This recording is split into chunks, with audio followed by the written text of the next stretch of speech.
First reading is from Genesis chapter 15. After these things, the word of the Lord came to Abram in a vision. Do not be afraid, Abram, I am your shield. Your reward shall be very great. But Abram said, O Lord God, what will you give me?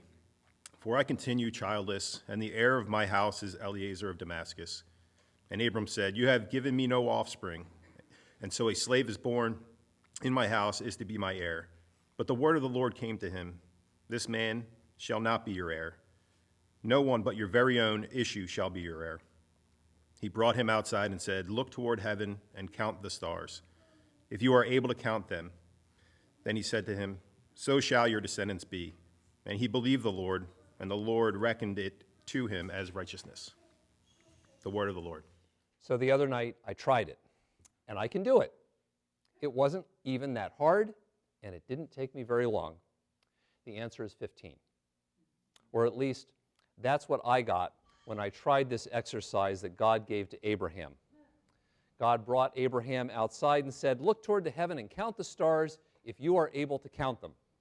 So I did, and I could, and it was 15. Now, of course, Abraham was probably in the desert, and it was 4,000 years ago, not Gaithersburg in the beginning of the 21st century. And so for Abraham, that was a way more daunting challenge than it was for me. When Abraham looked up at the night sky, and in fact, until about 100 years ago, when almost anybody looked up at the night sky, they were able to see a star field most of us can only see today if we take a trip to a very remote place or find a picture like I was showing the kids at the children's sermon of a star field and from a really dark sky place. And that is getting harder and harder to find.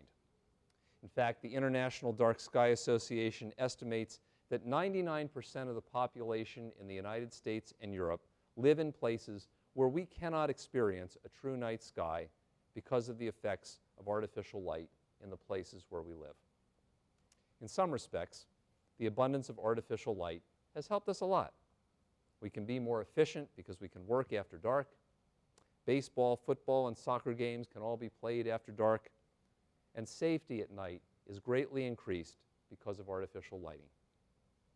But, there's also concerns about the effects of too much artificial light on our health.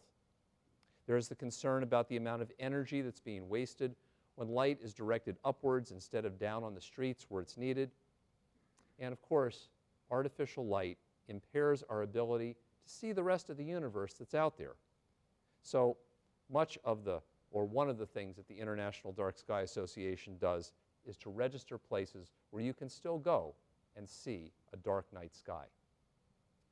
So for most of us, today's reading doesn't really have the effect that it had on Abraham or any previous generation. To get the real effect, you have to look at a picture or go to a dark sky place. You need to be in a place where you can see such an amazing number of stars that you can't even count them. But for Abraham, seeing the stars in the sky was a regular event.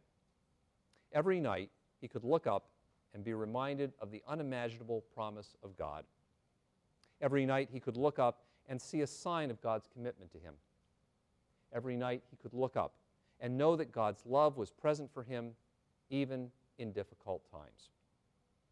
The stars were a sign and a metaphor of the greatness of God's love and presence and promise in his life. They were much better than the rainbow that God gave to Noah because the stars were always going to be there, even when they were being obscured by the daylight or by the clouds.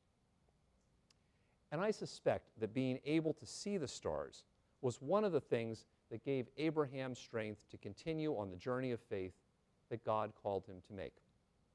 Abraham could look up at the stars and remember God's promise even when everything seemed to be going wrong in the world.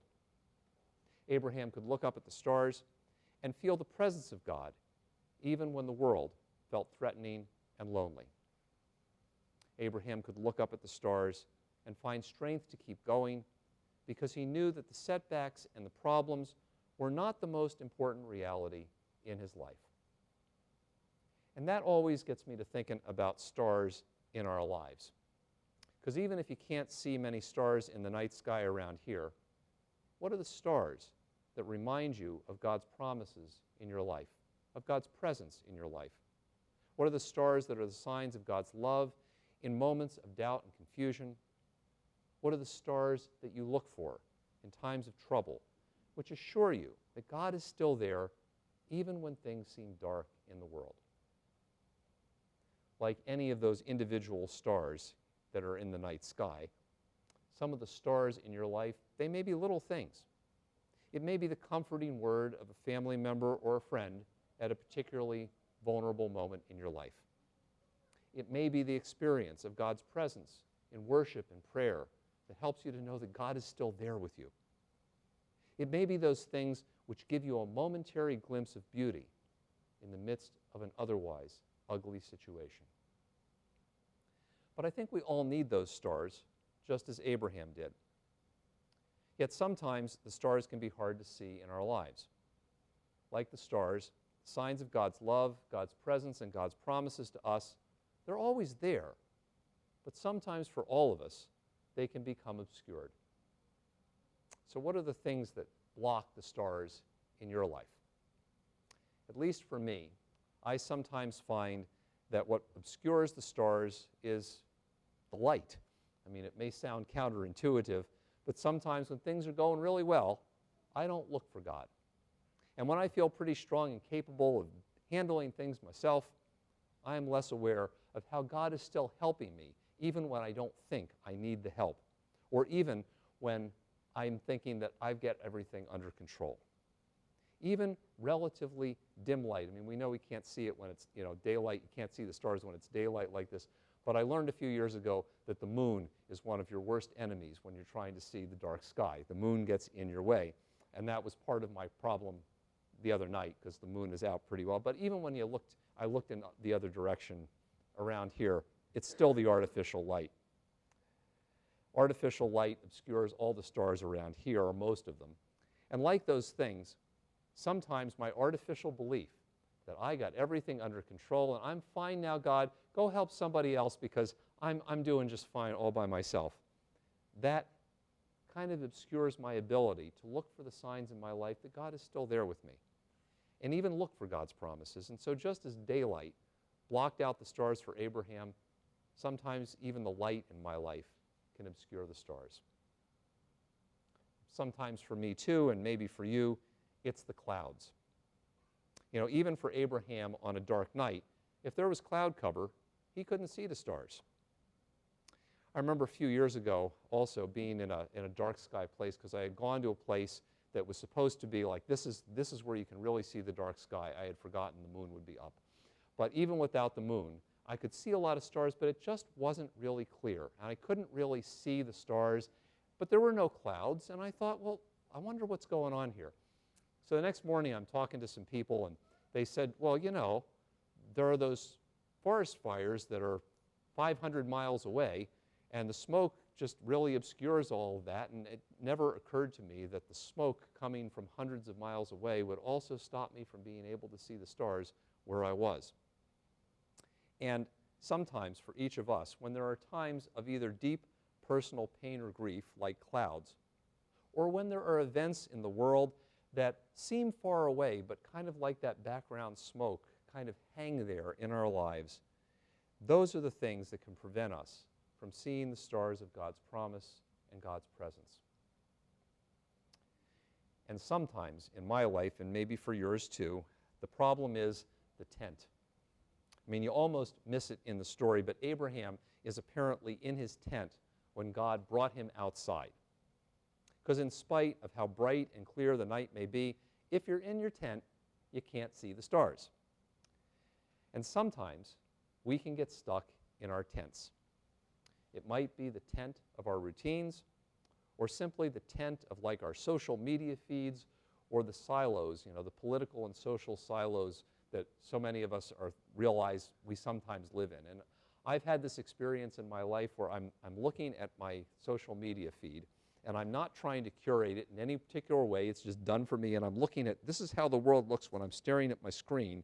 And when I stop that and I look around, it's like, oh wait, there's different stuff out here than there is on my screen. And sometimes that's the tent that I got to get outside of if I want to see signs of hope and promise and life in my light. So maybe to see the stars, we have to listen to God's call to take a few steps out of whatever tent we've been accustomed to and take a new look and observe a universe that's not just inside whatever tent we've been living inside of. So what are the stars that God gives you in your life? And what sometimes keeps you from seeing those stars? Today's story from Genesis is a reminder to keep looking for the stars that God gives us. It's a reminder not to lose hope when the clouds and the smoke of life obscure the stars. And it's a reminder that sometimes we need to get out of our tents to see what God wants us to see. So whatever your stars may be, the good news for all of us is that just as for Abraham, the stars are always there, even when they're obscured from our view by the light, the clouds, or the tents in our lives. The good news for us, as for Abraham, is that there really are lots of stars, even when, like the other night, I can only see 15 of them. And most importantly, what the stars represent, God's love, God's promise, and God's presence will always be there for us, whether we can see the stars or not.